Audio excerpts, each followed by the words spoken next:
I think I picked the worst day possible to actually visit this place. The weather was horrible. It was cloudy, rainy, and a bit cold. So, to be safe with the weather, I think visiting in summer is better than visiting in spring. I was coming from Lake Bohin at this point, and this was my next stop. I had luggage with me, so I needed a place to store it. And I went to the tourist office or the information center. So, here you can also store your luggage.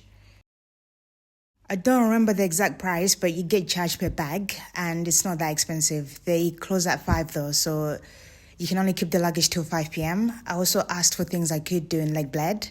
They gave me all of the information I needed. They also told me what I could do in other parts of the country.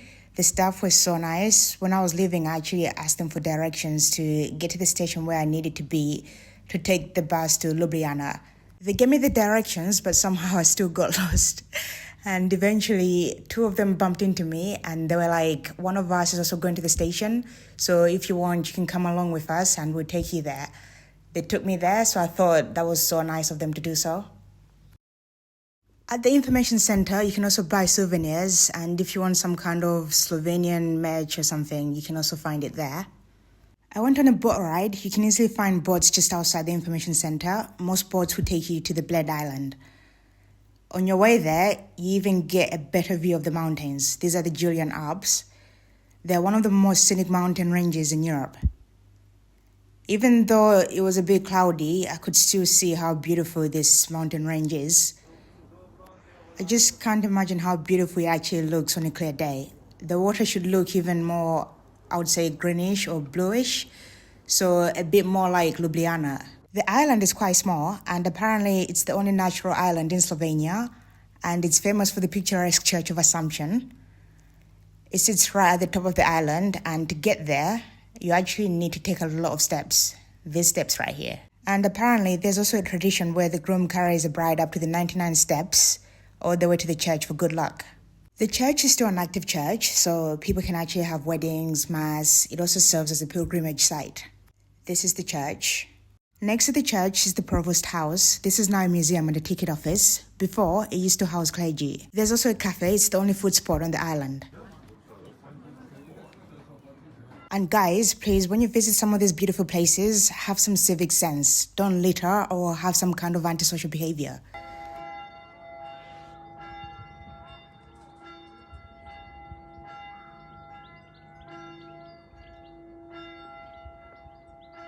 When you take the boat ride, you're normally given an hour to explore the island. Since it's not that big, I had plenty of spare time. So I went to the cafe and I tried out potica. Potica is a traditional Slovenian road cake. This one had hazelnuts in it, and I had some tea with it. If you love hazelnuts, you would really like this cake.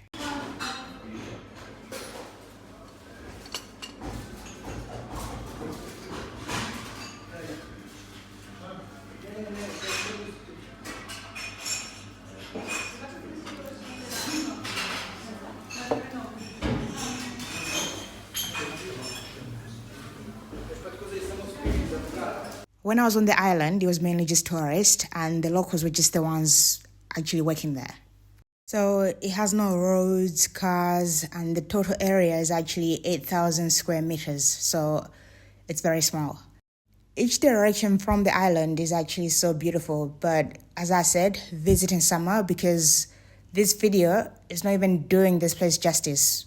When it's sunny, the water should look bright. You know, if you've watched my Ljubljana video, the water should look more like that. But when it's not sunny, it just looks kind of like a normal lake. And so the vibrant colors of the lake are dependent on the daylight or sunlight. This was on the mainland, and as you're walking, you can still see the mountains in the back.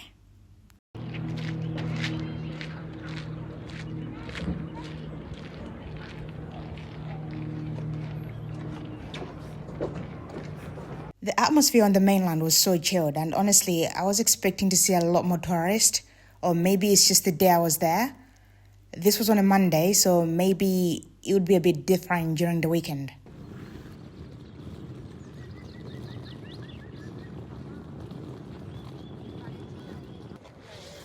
Ajde, reci sliko ovoga, lapo. I mene isto. Da, da. Ljekvicu, da. Dođi sada da tebi. Vi ovdje sad priča.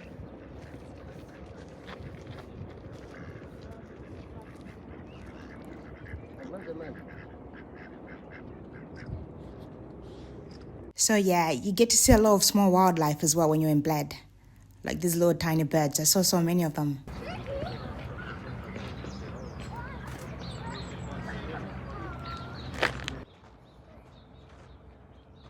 On top of the hill right there, that is Bled Castle. So this is another place I recommend that you visit in Bled.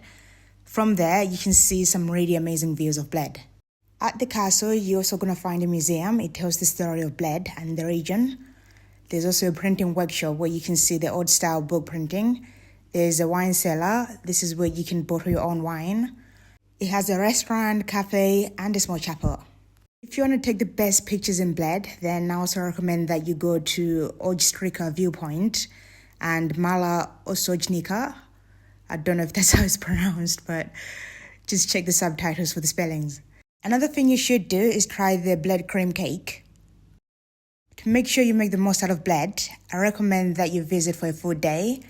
This way you get to enjoy the boat rides, the island, and also have enough time for the castle. To get here, it's very easy. You can take direct buses from Ljubljana, and the journey only takes about 1 hour and a half.